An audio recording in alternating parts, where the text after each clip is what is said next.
Kale mwebale nnyo abasasi baffe ye omulamuzi wa kooti owozesa emisango egy'obuli bw'enguzi n'obulyake Joan Achiro aganye okusaba kw'okweyimirira kwa minisita ow'ensonga ez'Ekaramoja era nga ye mubaka ow'amanafu omukyala Mary Goreti Kitutu kwe yateekamu ng'asaba kooti emukkirize yeeyimirirwe asobole okuwoza emisango omukaaga egimuvunaanibwa ng'ava bweru.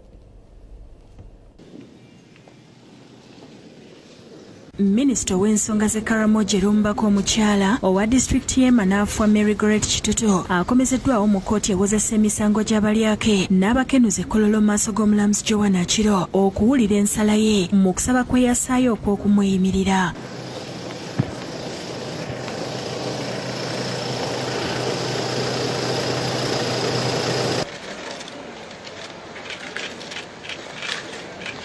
Oludda oluwabi lukiikirirwa Josephine Nalubega ne Jonathan Muwaganya era nga bano bategeezeza nti beeteeseteese okuwulira ensala ya kkooti kyokka ne bategeeza omulamuzi ng'omwawabirwa ow'okubiri Joshua Abaho ne ku mulundi guno bw'ataze mu kkooti newankubadde bamuwa empapula ezimuyita. Bannamateeka ba minisita Kitutu n'omwawabirwa ow'okubiri kuliko Byamukama Jude, Michael Wamasebo ne John Musiime ng'omwawabirwa ow'okubiri Abaho akiikiriddwa munnamateeka we Paul Kuteesa era ng'abuulidde kkooti ng'omuntu we bw'atasobodde kujja mu kkooti kuba ali mu ddwaliro ly'e Nakasero gy'ajjanjabira mukyala we. He took leave from his office on Wednesday last week, 5th of April.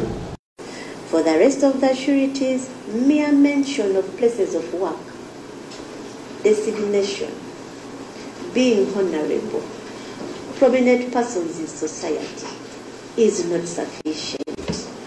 Omulamuzi wano wasinzidde n'agoba okusaba okw'okweyimirirwa kwa minisita Kitutu era n'amuwa amagezi okuddamu okussaayo okusaba kwe afune abalala abanamweyimirira. Ono era afundikidde asaba kkooti ekkirize baleete abaneeyimirira minisita Kitutu ababiri nga kkooti bw'eragidde bakikola olunaku olw'enkya. Oludda oluwaabi lusabyeyo obudde okuddamu ensonga ze babalumiriza newankubadde nga tewali bujulizi buleeteddwa mu kkooti ku nsonga eno.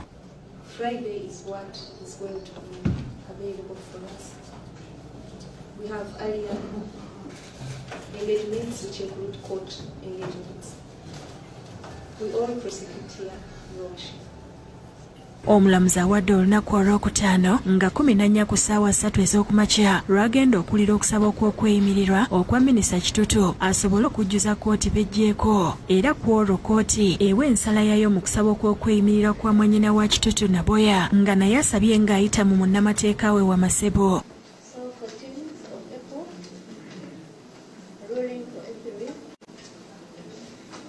Application for Eby'okumweyimira.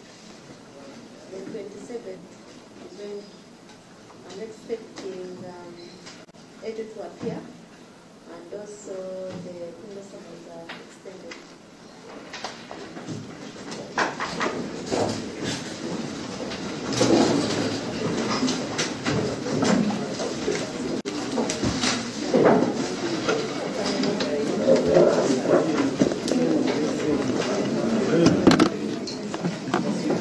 Omulamuzi era alagidde Abaho Joshua omwawabirwa ow'okubiri okulabikako mu kkooti nga 27 omwezi guno. Minisita Kitutu avunaanibwa emisango 6 okuli ogw'okozesa obubi w'ofiisi ye n'okubulankanya amabaati agalina okuweerezebwa abantu b'e Karamoja nga n'agamu kigambibwa nti gaasangibwa n'ab'eŋŋanda ze nga bagatunda e Namisindwa.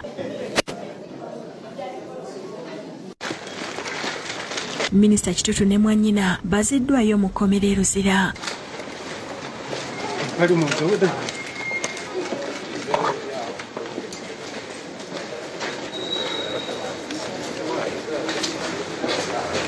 Weewaawo era Bukedde akuleetedde amasaza 3 ga Nansangwa Obuganda kwe buzze bulandira n'ebirala bingi. Gulo olupapula oluganzi olwa Bukedde lufaananye bwe ruti ku nnusu 100 zokka.